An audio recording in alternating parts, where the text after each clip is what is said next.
Hello friends, welcome back to another Value Vintage Cards video. Today I want to focus on a bit of a player run. I'm going to call these player runs, and I've done a couple already, and I'll continue doing those because that's how I collect. So I think it's really cool to kind of share how you collect, not just what you collect. And I'm a player collector, I would say, if you were to classify me as, A, B, or C. I don't collect sets. I don't necessarily collect teams. I collect players, which obviously then we have a lot in common with folks that collect both of those ways. So I just wanted to spend some time today. My friend Jason at Everyday Card Collector, awesome channel. So I imagine we share a majority of our audience, but if you've not checked out his channel, please do. Great channel and even better person. So connect with him in Strongsville, and he's actually one of the reasons I made the jump when I did.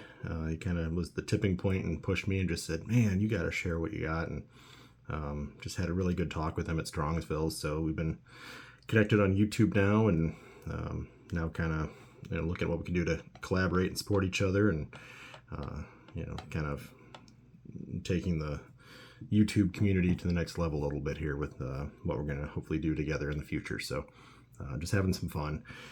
But wanted to give him a big shout out. Definitely I'll make sure he's tagged in this video. But the reason I'm making this and making such mention is he mentioned wanting to pick up a Eddie Collins Cracker Jack card, 1914, 1915 era. And I do not have one of those. I would love one of those, and it was always kind of on the list, but it's actually higher on my list now. And the reason I'm going to start off with the Tom Seaver display on an Eddie Collins player run video is he mentioned he wanted an Eddie Collins, and I said, I'm surprised you didn't want one of him on the White Sox. And he said he is. And I said, okay. I mean, mentally, for whatever, I had that pegged 100%. He was with the A's on this Cracker Jack card. So I took a look, just did a Google search or a PSA search or something, and popped up and looked at his picture and looked at it says, Chicago, American, whatever, and said, dang it, he was with the White Sox. I can't believe I got that wrong. Why did I think that for, 40 years? So did some more research. He actually started with the White Sox in 1915. So kind of surprising, on the 1915 Cracker Jack card, it does list him as being with Chicago. It's the exact same image as his 1914 Cracker Jack card. And on that one, he's listed as being with Philadelphia. So it's one of those perfect discussions because we're technically both right. It lists him as being with Chicago on one and Philadelphia on the other. It also has the exact same image. So to me, when I see that image, I have that ingrained in my brain as being a Philadelphia era Collins picture. So for me, that 1915 Cracker Jack has become even more cool. Now it has this like extra little backstory, extra little exotic twist to it that makes it even more interesting. So I love things like that. Rickey Henderson has the same kind of thing with this. So if you take a look, you've got the 1984 tops. Look at me sinning going beyond 1980 with a vintage video. But that's his regular card. So I was 7 when I would have been collecting that era card. These were not even possible. Holy cow, getting a traded card, amazing.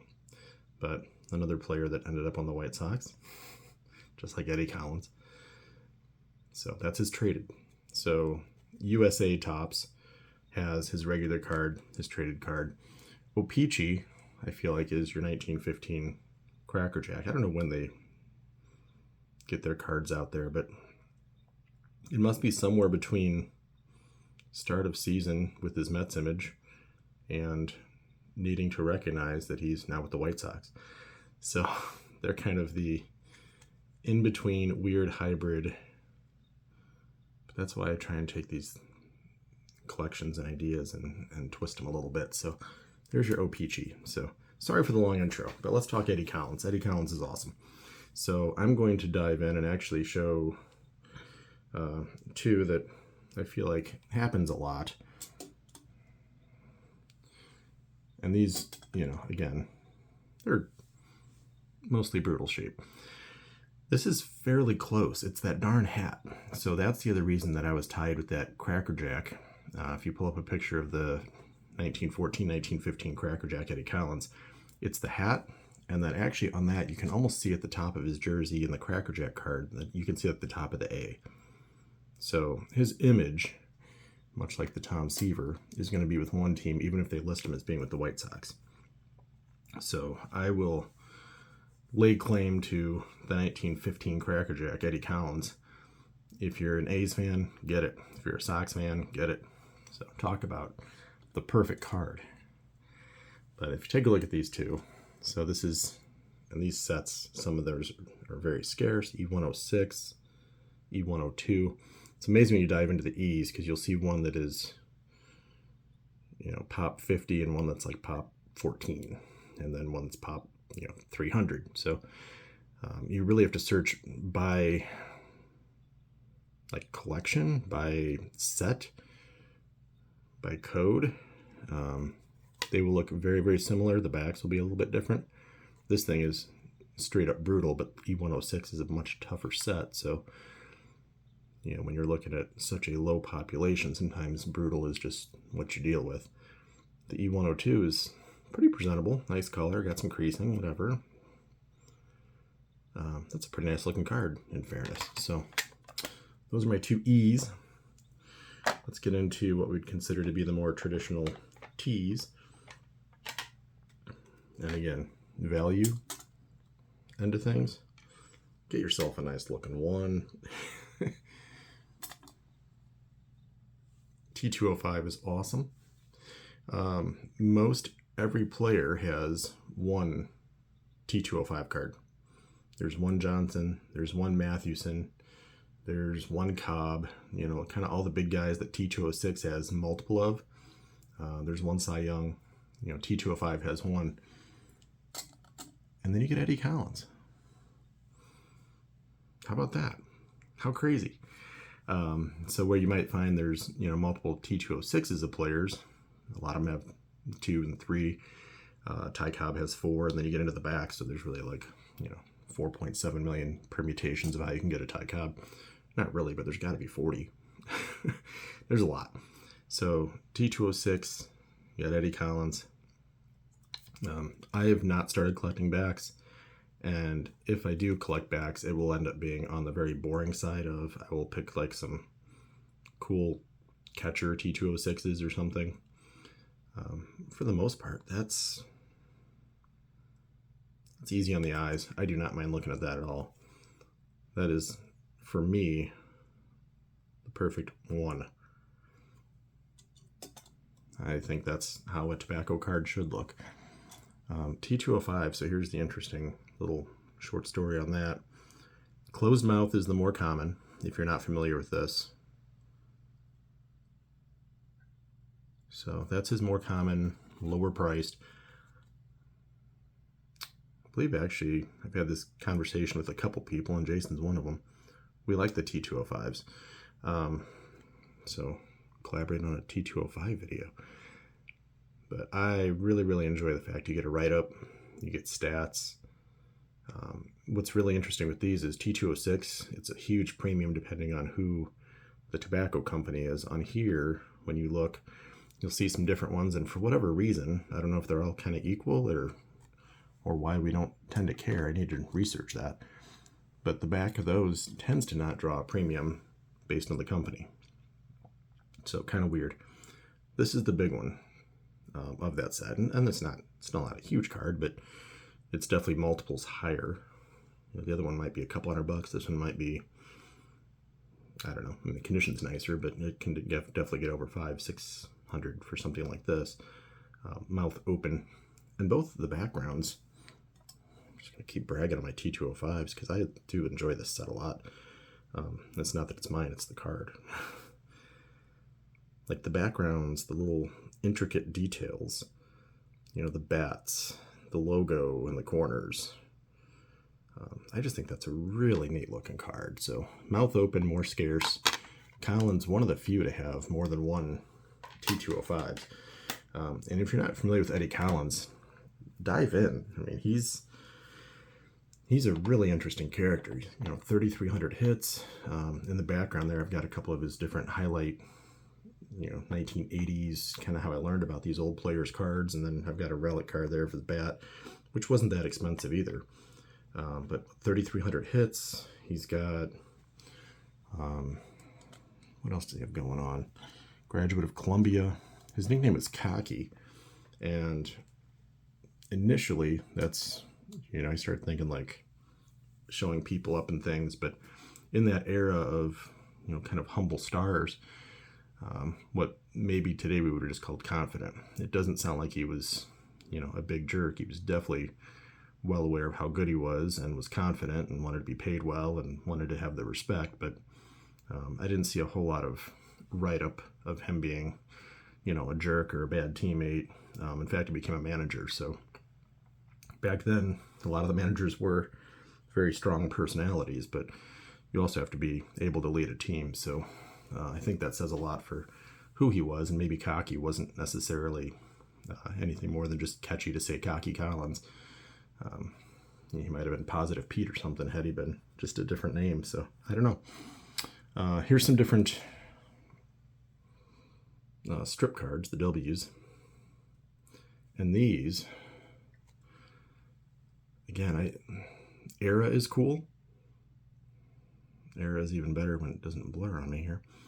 But the Eddie Collins, second base Chicago, looks like he's throwing lefty.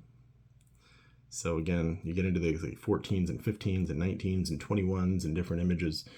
And a lot of times you'll end up finding that they have unique images. It's not like I would say it's not like an error. That's just how they were produced. But makes it a little more unique to me. I'm always a sucker. These are going to pretty much always be blank backs. They're pretty much all authentics. When you get a grade, to me, that just means they, cut it a little more ideally. But none of these, if they weren't in a slab, would you look at and say, oof, that thing's brutal. It's not like having a 55 tops Killebrew that's authentic. That thing probably was dropped in a puddle. These are maybe just cut slightly off of what they should be. Doesn't show, a certain measurement. Blank back again. When you just take a look at that image, like to me, that's, for artistic rendering, it's not bad. They even got his ears. He's known as being kind of a interesting looking character. How to say that? That one's cool. When I saw that, I'm like, yeah, I'll pick that thing up too. That's neat. So they're all just different W's. It's a 515, still authentic. Neat image. And most of these, it's got a little bit of a tape thing on the back. Most of these aren't that expensive. I mean, they're 3 figures, but barely. You can pick up all 3 of those for less than a 56 mantle. And you talk about like common, scarcity, cool factor. Also take a look. I feel like I just kind of glaze over and don't focus enough, but looked it up on Baseball Reference Day. I think his career WAR was like 124. Career batting average was like 333, 3,300 hits. I mean, just, phenomenal. The other thing, I'm going to jump into a slightly different little grouping here. I think that's neat. That's brutal. There's the puddle drop that I talk about. But when you take a look at these cards, and this one's obviously been clipped, I might grade it. It is still kind of fun to have things like that just in the wild, in the raw. A little bit of writing on the back. Clearly not cut the best. That corner up the top. But I like these two as a combo because they're just so different. You get that everyday street clothes. It's not like the Mariano Rivera rookie where he's going surfing or something weird. Like these are neat. Got the coat on. He's got full on formal attire, cool hat. Like, I don't want to hang out with Eddie Collins. That thing's brutal. I did pick that up for not a lot. And W575s, I mean, you're not going to have 7 listings and say, which one do I like the best? I don't know if I've seen it listed since I bought it, so not that I've been looking real hard, but good Lord, I mean, that's not a common set. And so to just have one in any condition can be fun. And then I want to say he retired in 1930, so post-playing days, and I'll throw that thing in from the 70s. There's some really nice options too. I've shown this one because I did the US Caramel video. So if you haven't checked that out and you're interested in this set, I show, I think, 6 cards that I have from that set. But that's actually, of all of them I have, you know, that probably ranks fairly high because of the set it's in. And I do mention, I mean, this one's a little bit tougher than some of the other ones, but the ink on these just is newspaper quality. I just love how the back looks. So that Eddie Collins is cool. Again, they capture his ears just perfectly. Every time I see Eddie Collins, I think underrated, 100+ WAR, 330, second baseman, manager, just amazing, and ears. 33 Gowdy. I've seen some of these on Facebook going, you know, A's and 1s, but $80, $100, $120. So, I mean, you can pick up a nice example for in the 2s, maybe. And again, one of the reasons I like these is you do get the nice little write-up and story on the back. The one advantage of post-playing days, it's almost like capturing that last card. This one's, you know, a couple of years after he was done, but you get their whole story. You get a nice summary of their career, which is honestly one of the reasons I like these. So even though that came out more recently, the thing's in roughish shape. I don't know if there's some cracking on it. So, I mean, I would never grade this because who cares? I didn't get it for that reason. But it gives their whole story. 3,300 hits, 1,300 RBIs for a dead ball second baseman. Pretty legit. 333 average. Cool image of him on the Sox. So that's that's my Eddie Collins summary. Starting off with Tom Seaver. And if you're going to dive in, you know, give some thoughts to what type of Eddie Collins you might want to collect. There's so many fun options in the world. You can go from any of these eras, depending on where you want to land investment-wise.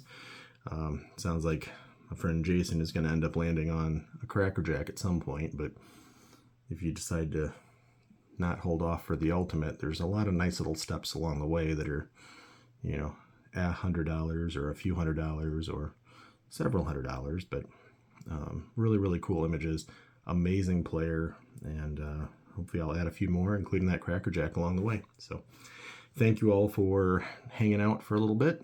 That's Eddie Collins with some Tom Seaver thrown in for some flavor, and I will see you next time for another video. Thank you all. Have a great day.